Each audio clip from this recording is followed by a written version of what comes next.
There's not much room. All right. Good morning, everybody. Today is Daf Memches. All right, so we left off at the top. We're talking about Kinyan Peiros. We're going to have one final sort of discussion on it, basically Amud Aleph, regarding whether one has the rights to owning the fruits to the land. Is it tantamount to him owning the land when it comes to different sort of halachas? So let's see what's going on here. So I think we got to Tashma. Yeah, is that correct? Yeah. Tashma. Hakoina ilan v'karka. One who goes ahead and acquires a tree and the ground around it, maybe v'kare. So he goes ahead and he brings bikura. So even over there, when he buys the land, the right, it returns to the original owner during Yovel. So he basically only has the rights to the fruits, and we see that he's maybe v'kare. So the Gemara says no. This is talking about when the Yovel was not noheg, land was not being returned to the ancestors, and therefore it was kinyan hakarka, and therefore that was the reason why the Bikurim brought. So Tashma, come on, listen. Similar case, one buys two trees within the field of his friend. Maybe then he goes ahead and he brings, but he does not because he does not own the land. Mashma shlishi. But if he buys three trees, and therefore he owns the land in between, then maybe v'kayre. And then he's maybe v'kayre, even though the land goes back after and back Yovel. So once again, the Gemara says, "How can I have this manchina Yovel noheg?" This is talking about when the Yovel is not noheg. V'hashta da'amar Rav Chisda machlekes b'Yovel sheini or Yovel rishon. Divrei hakol maybe v'kayre. The akatila samacha datai. So what's going on? So machlek is only talking about Yovel Sheni. Yovel Sheni means after the first Yovel. This is talking about during this man of when they divided the land, when they conquered the land in Eretz Yisrael, and then therefore at the first Yovel. So people weren't sure how this thing worked. And after the first Yovel, when they saw that the land went back to the people. Therefore, people fully believed and realized that if they buy some land, they're only going to have a certain period of time. So the machlokes we're talking about as to whether they bring in just the rights, it's only talking about during Yovel Sheni. That was after they already began practicing the halachas of Yovel. But during the first one, before it ever returned the first time, everyone agrees, maybe the kairei. Everyone says that someone bought it. They probably thought they were buying it forever, and therefore they didn't realize it would actually go back to the original owner.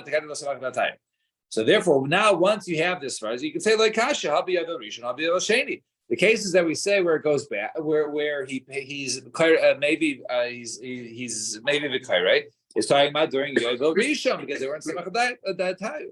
And the other case, you could say that it was when they already saw how Yovel was working, and therefore they wouldn't be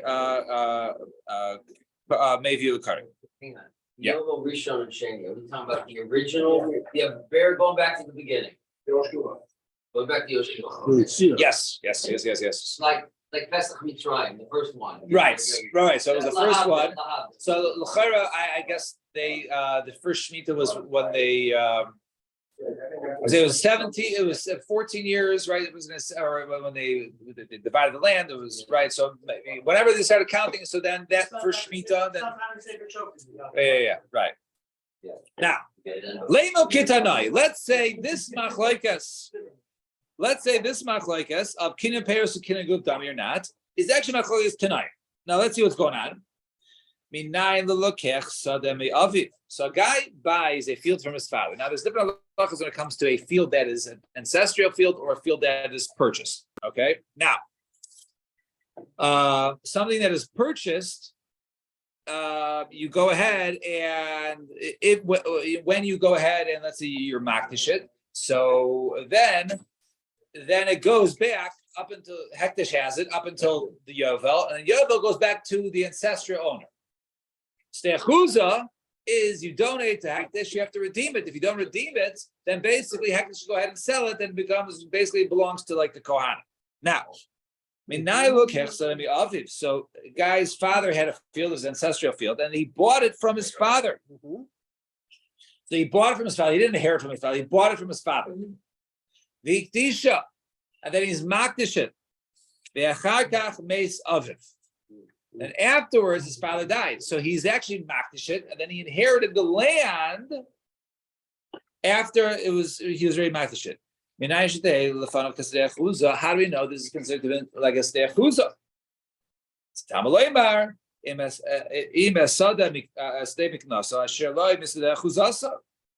So over here we're talking. So that's the pasuk says ancestral land. So it says sada she'ena ru'il yasada chuzah yasazo sherol yasada chuzah.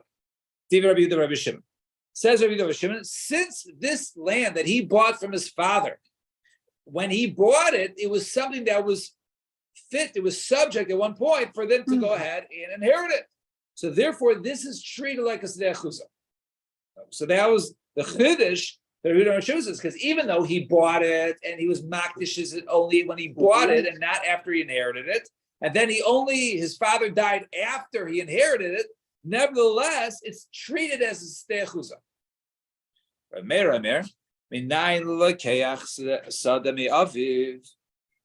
Where do we know the person buys a field from his father? Umeis aviv, then his father died. Then after, so he bought it. Then the father died, he inherited. He would have inherited anyways. Kikdisha, and he's he bought it. It's not inheritance issuing it. Right, but he would have inherited it. It was ancestral land. Right, he's just probably kicking himself. He's like, I shouldn't have wasted my money on it because now let's just say he inherited it. And now he gets to keep it. No, I'm saying right. So how do you know this is stei chuzah? Tamalei married.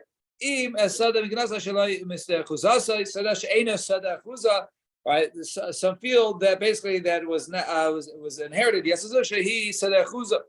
Right. In other words, over here it has to be stei chuzah, something that he inherited in this case. Right. So therefore this is considered.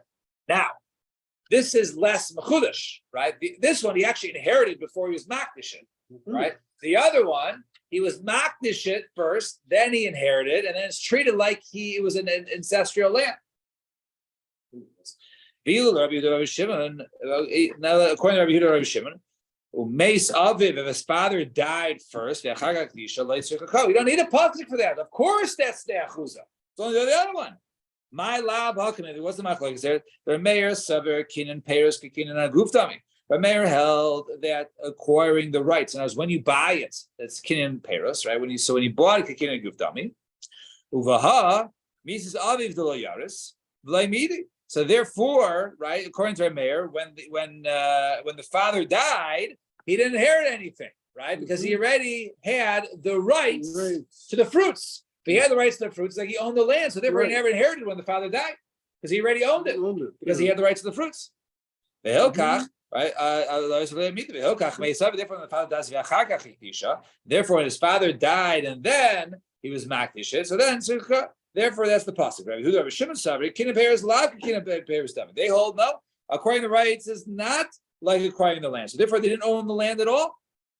And only is when the father died after the makdish hashtu the kayaris. That's when they inherited the hilkach meisaviv v'achakach. Therefore, the father died first, and afterwards he's makdish it. Let's yichakra.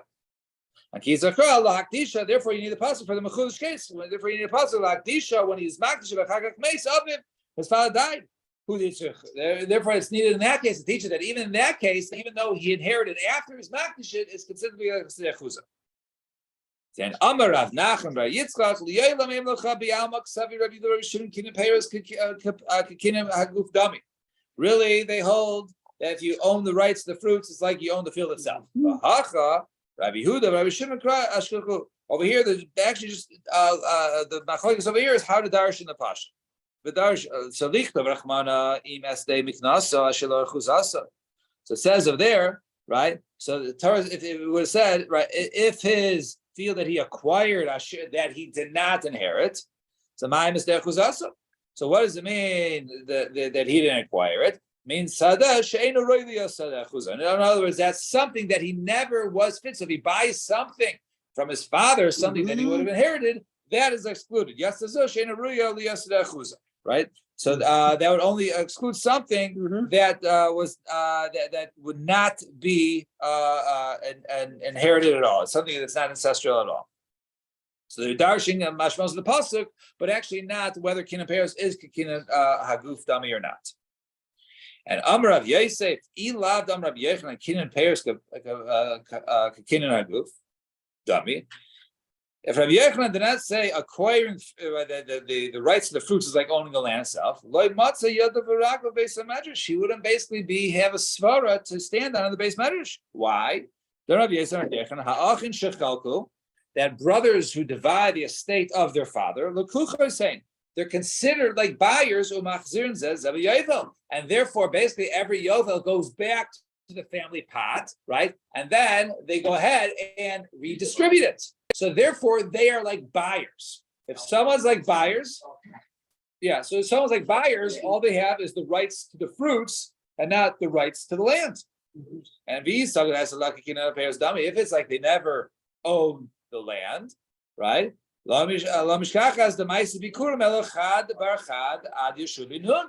only way you find someone who's able to bring bikurim is someone who actually owns the land. But if brothers inherit land from their father, they're like buyers from their father. So only way someone has land, it's as if they own the land, the land itself, not just the rights to the fruits, is if they were a single son, going back, whose father was a single son, whose father was a single son, all the way back to Shubinun. Because if at any point there's two brothers, those brothers are like buyers, and buyers only have the rights to the fruits and not to own the land itself, therefore they wouldn't be kurim. Therefore, in order to avoid this issue, Rabbi Yochanan must say that owning the rights to the fruits is tantamount, is the same as owning the land itself, and that's the reason why you can go ahead and bring the bikurim there. Because otherwise, nobody would ever be able to. Only if you were a single son, the son of a single son, all the way back to your Shubinah. Right. Amar Rabba Kra. We actually have a pasuk and a brisa that can be stated as support for Reish Lakish. Kra, the pasuk says, so it says b'mispar shnei tvuas yinkar lach. So it says over there that according to the number of years, right? That's what he'll sell to you. So you see over there, that's only referring to the rights, right? And therefore, therefore you see that it's only kinyan peros, right? There is no guf karka. The ground is not sold. It's just the rights to the fruits, because it says that's how you sell it according to the calculation of the years. So you're not buying the land itself, just the fruits. And masnisa and a brisa, the tiny land of brisa, bechor and naitel pishnayim b'seh hachazeres la'aviv b'yovel. That a bechor, right? So he takes naitel pishnayim, right? From the even something that when the field returns. So in other words, in order for him to get pishnayim, it has to be something owned by his father, right? Before it gets a double portion when his father dies. So therefore, in this case, so father sold it, he died, and then ultimately the estate returns at Yovel, but the father died before then. So it returns to the sons. But the Bechor gets double. The Bechor could only get double if the father owned it, right? The father owned it. So therefore, even though the father sold it, he's still considered to be owned it. Why? How does he consider to be owned it? Because since that someone else only had the rights to the fruits, they didn't have to own the land itself. So therefore, the land itself is not sold. And Amar Abai, so Abai says, Naktina, we learn Baal b'nichse ishtay tzarich harsha. So a husband in the rights of his wife, he only owns the peros, not the land itself. He still needs basically permission to go to Beis Din and argue for the land. So therefore, you see that owning the fruits is not like owning the land. That's only basically if the dispute in Beis Din has nothing to do with the fruits of the land. But it says it has to do with the fruits. Therefore, since the rights to the fruits apply to him, so therefore you can argue both. But if it was just for the land itself, then he needed permission from the wife because he only owns the fruits and he doesn't own the land, and therefore it remains a machlokes between Rabbi Yochanan and Reish Lakish. And Hajar Allah,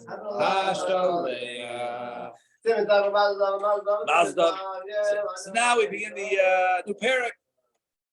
Now Ari slept today, so we don't have as much time as usual. So fine. Half an hour for. Okay, Zimmer, boy, it's even- All right, so he's saying, all right, so now we're continuing sort of with the premise before that we're talking about things that were tikkun olam. So hanizakin shamalem b'idis, one who goes ahead and he damages, he has to pay, right? You go ahead and pay. Someone has cash, great, you go ahead and pay for it. However, sometimes people don't have the money. How do you go ahead and pay for it? I got no cash. So you got no cash, we'll take land, right? So when you assess damage, someone has to pay for damage. So shamalem b'idis. People have different types of lands, right? Good land, medium land, bad land, right? So good land is actually the best, even though it's the same value, but it's much easier to take care of a small parcel than several large parcels, even though they're the same value. So Instead of land. Something has value. well, the guy can go ahead and pay up, but if he doesn't pay, right, then you can't seize that. Right. So we'll soon see. Let's say the mission. So when one takes land, if it's for damages, you can take his top choice. Edis is the top choice land. A person who borrowed money and cannot pay it back, he owes someone money. That is medium land. And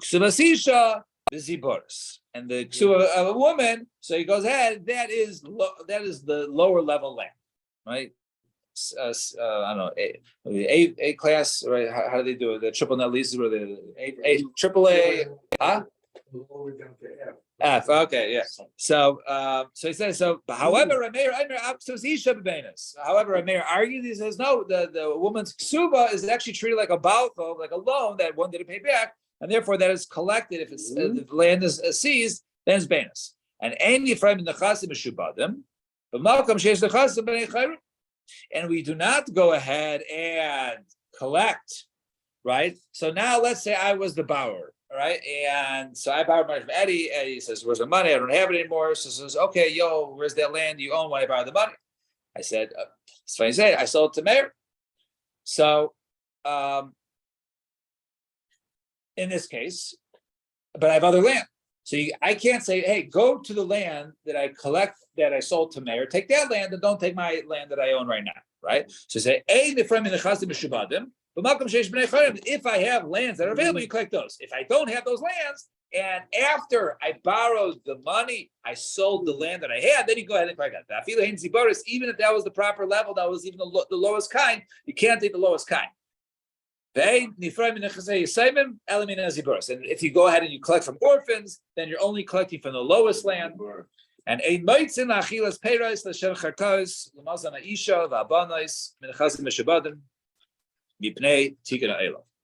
so now let's say I borrowed. Let's say no, we'll go different before the case. Let's say I sold Eddie land. Right, so Eddie gives me money, $1,000, takes the land, works it. All of a sudden, Alan comes back from his long voyage, and he says, "Oh, I'm going to take back my land."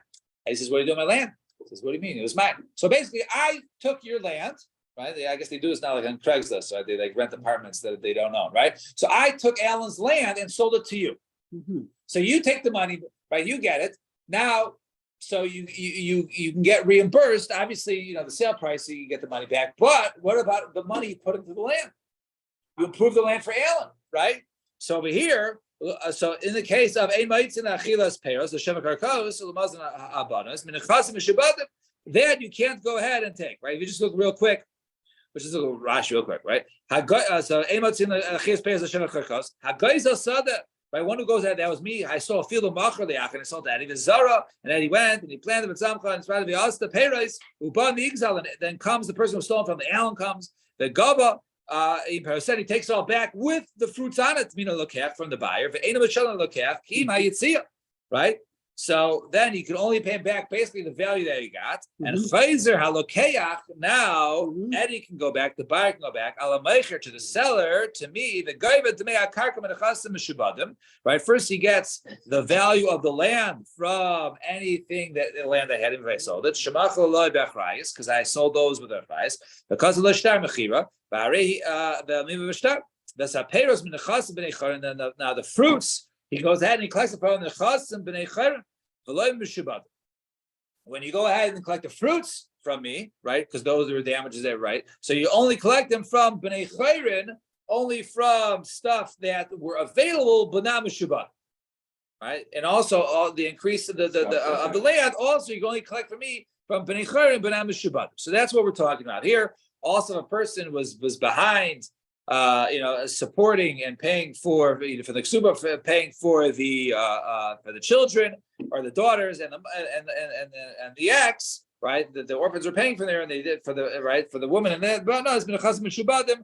Only takes from chazim mishubadim and penei tikkun olam. Right, they're not allowed. Right, there's ein masin aches peyas shakras mazon isha, but chazim mishubadim. You can't take from something that's already encumbered that is sold to somebody else, but only stuff that were freely available. Penei tikkun olam. Because of tikkun olam, we'll explain why. Because basically, if people know that they buy land and it might go back because because it was sold and they were supposed to be supporting the sisters or the mother, so therefore people will stop buying, and therefore to prevent that. And also one who finds a lost object and they're made to swear there was more money in the wall than he claimed there was. He's not. We don't force him to swear that there was nothing else. Also because once again, people will stop going ahead and returning lost objects if they know they're going to be able to swear. Now, Zok the Gemara, so we go ahead and we assess based upon, let's say, damage for this. The Raisi, there's a pasuk in Torah. The pasuk says, "Meitiv sadeu, meitiv karva yishalim." It says there with the choicest fields and the choicest vineyards, yishalim, he shall go ahead and pay. So you see, it's the Raisa that you pay for me. It's not tikkun olam. Only according to Rabbi Yishmael. The Amar, the Raisa, but the Nizak Shaimina. I will so explain what this means. Really, Midoraisa, that person, right? Let's say I caused damage to Eddie, and Eddie was very, very wealthy, right? But the Nizak Shaimina. So he's allowed to collect choice lands, and therefore normally the halach is the Nizak. So we don't refer to lands as grade A, B, or C according to the damagee. Rather, it has to do with the mazik, the damager, the one who pays. So my Rabbi Shmuel, and now was this case of Rabbi Shmuel, the time of the Nebraisa Meitiv Karmel Shalit says of there the better fields and the better vineyards, one shall go ahead and pay. So Meitiv Sadeu shall Nizak. Karmel shall Nizak, Rabbi Shmuel. We're talking about the better fields of the Nizak and the better vineyards of the one who was damaged. That's been Rabbi Shmuel. Rabbi Kiva Imer Lo Ba'Kasim Elagabos the Zikim in Edis. No, the pasuk comes to teach you that you go ahead and you collect from the better lands, right? In case of damages. And the Kavachayim Hektish is certainly by Hektish. They also take the better lands. We'll explain what that is a little later. So Gemara says, I understand. According to Rabbi Shmuel, Achal Shmeina. Mishalem Shmeina. So if someone goes ahead and eats good things, he pays back good things. Akal Chachusha Mishalem Shmeina. So according to him, so you say you pay for the good stuff for if I damage your land, I have to pay you back good, the top land. I understand. I ruined your worst lands. Now I have to pay you your best. So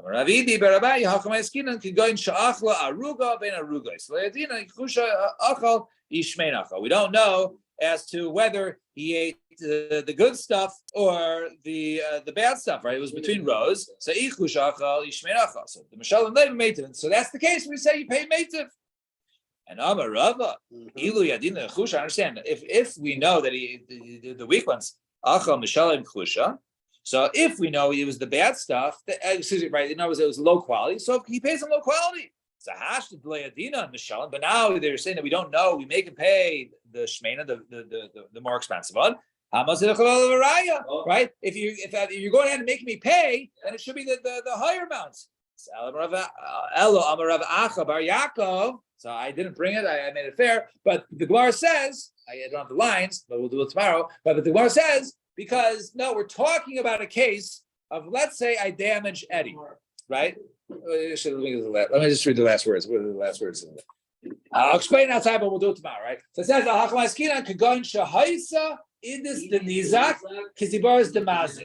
so Eddie's best stuff were equal to my worst stuff. Mhm. Okay, now I damaged you. So you might think in this case, hey, I'm going to give your best stuff. I'm going to give you your best land. But Eddie's best land is my worst land. So I'll give you my worst land. And okay, I paid you because now you got top land.